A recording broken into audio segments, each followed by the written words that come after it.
Boris Johnson has spent the evening in Brussels setting out his conditions for a trade deal with the EU during a dinner with the President of the European Commission. That dinner was still going on just a few moments ago. Now, the long-running talks between the UK and the EU are said to be close to failure, and the two leaders are trying to break the deadlock. Before leaving for Brussels, Mr Johnson said the EU had made demands that no Prime Minister of the UK could accept.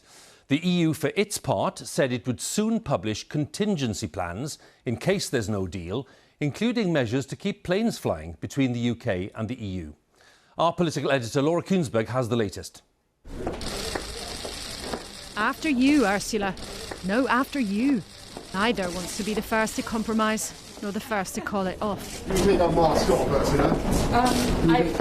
If we keep distance. So how can the UK and EU move to a deal when they're stuck together in stalemate? How are you? Good evening, everybody.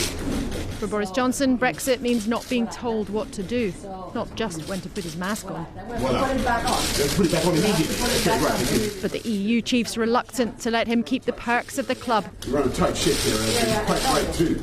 Without following the rules. And for all the complexity, all the months of talks, this is about who is in charge. Brexit's about so much more than symbols, though, but tough legal talk. A deal was in reach this time last week.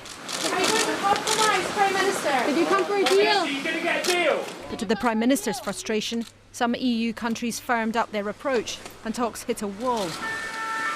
So his vital mission tonight, to crank open some space for compromise. What the two sides have really tangled on is how much they can share the same kinds of rules to trade reliably with each other from January.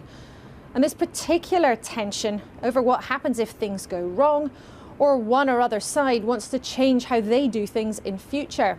It's not just about polishing a few finer details, but a genuine clash over principles, who wields the power in this relationship in the years to come. And that's why the Prime Minister has so little public appetite to be the one who backs down. Our friends in the EU are currently insisting that if they pass a new law in the future with which we in this country do not comply or don't follow suit, then they want the automatic right, Mr Speaker, to punish us and to retaliate. And I don't believe, Mr Speaker, that those are terms that any Prime Minister of this country should accept. The Labour leader, stuck in COVID isolation, simply wants the Prime Minister to push on. Whatever may happen in the next few days, there's no doubting that his incompetence has held Britain back. So will he end this charade, end the uncertainty, get the deal that he promised, and allow the country to move on? Easier to say than to do. The EU might not want to believe it, but ministers are adamant that a deal can't be struck here if they don't budge. I think he needs my face. For the EU chief, though, that means juggling 27 countries' demands. Chief among them, from the top leader among them, preserving their huge shared economy. Von britischer Seite, die wir nicht akzeptieren können. There are scenarios where we can't accept British conditions, Angela Merkel said. The integrity of the EU market must be preserved. To get a deal, neither the UK nor the EU can keep everything they want. What we'll lose and who will win may not yet be decided. Yet when it comes, and it will soon, the choice to agree or to walk away will be one that defines not just this Prime Minister, but what happens to the country, to us all. And Hugh, our viewers tonight by now don't need much reminding about the fact that both sides definitely do want a deal. That's been their stated aim all throughout this. Probably everyone doesn't need reminding either why it matters so much.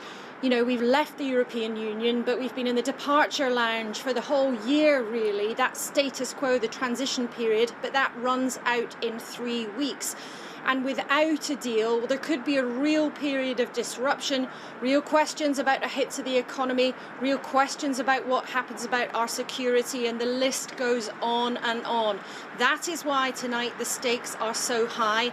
And that is why even 3 hours in, it's really the case that everybody is waiting with bated breath to see what comes out of that room where the two leaders have been having dinner.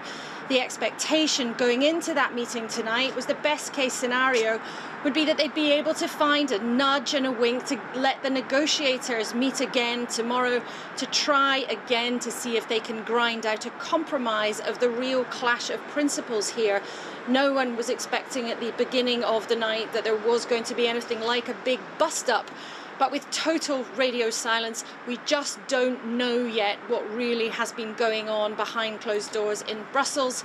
If anything happens in the next 20 minutes or so, we'll be sure to bring you it straight away. Laura, many thanks. Laura there at Westminster. Well, let's go to Brussels and see what's going on, because our Europe editor, Katja, as ever, is monitoring events for us there. Katja, what are you picking up? So, Hugh, just a few moments ago, I was hearing from that building you can see behind me. That's the European Commission building where the Prime Minister is having dinner with Ursula von der Leyen.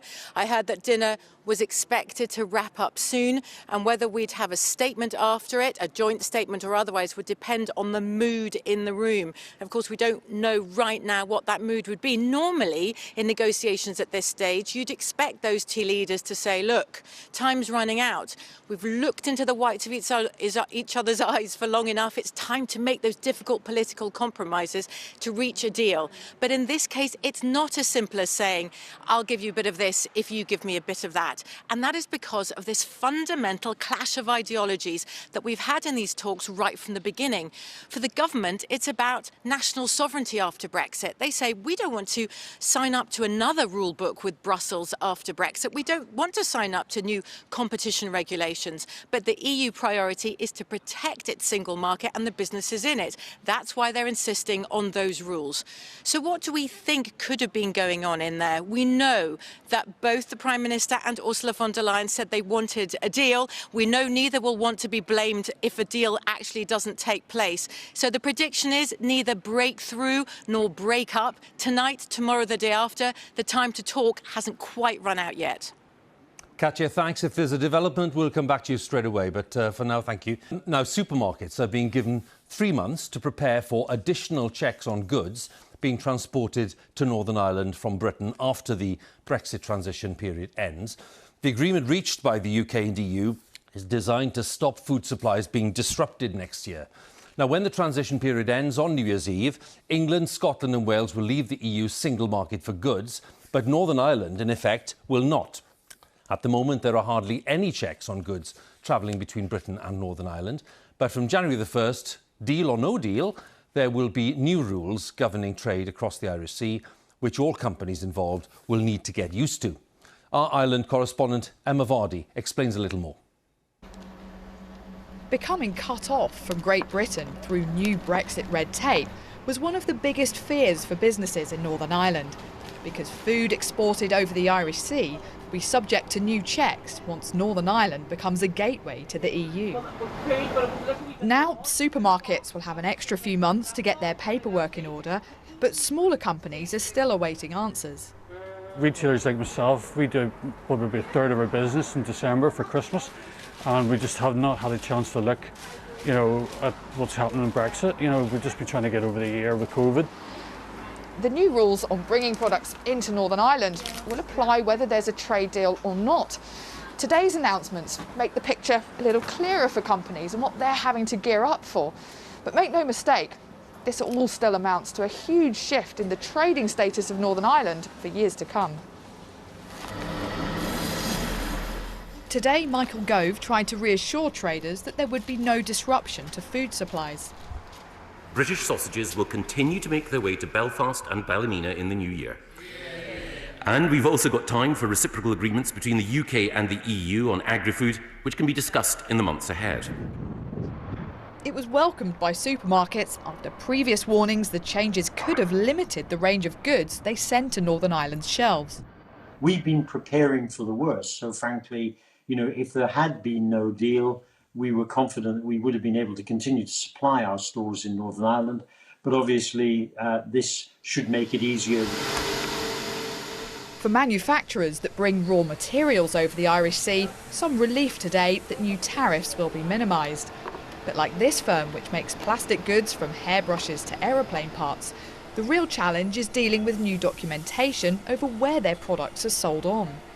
What difference does the added paperwork make to your business? Well, the bureaucracy, we think, is going to be one of the major burdens of Brexit, unfortunately. We understood that from the start, and that is indeed a cost burden for business. And the tracking and trace required to understand where materials are actually consumed, in which the products, and then ultimately which markets to which they're sold into. That's a very complex process. There are just 22 days left before the Brexit transition period ends. But even then, it's not the final destination. All these new trading arrangements for Northern Ireland will continue to evolve well into the future. Emma Vardy, BBC News. With me is our economics editor, Faisal Islam. Let's think about the main thing that'll be discussed, we think, at this dinner in Brussels, what people call the level playing field. What do we understand by that? So I think the Prime Minister and Chancellor Merkel sort of let the cat out of the bag.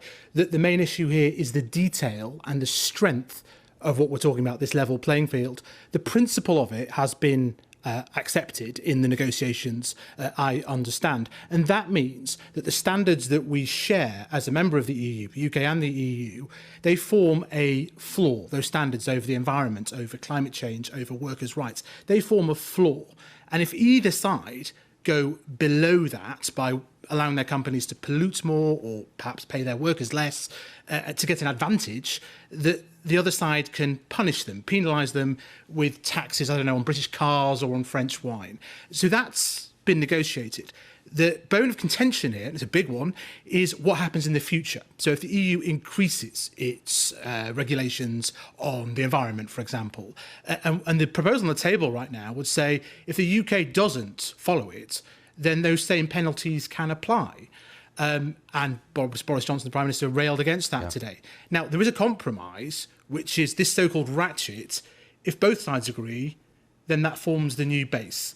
And that was what was suggested by the EU a few months back. So you stand back from this, and what you have is an argument about potential hypothetical future trade tariffs. If they don't get a deal on that, we will get them on everything in just 3 weeks' time. Faisal, many thanks once again. Faisal Islam, our economics editor.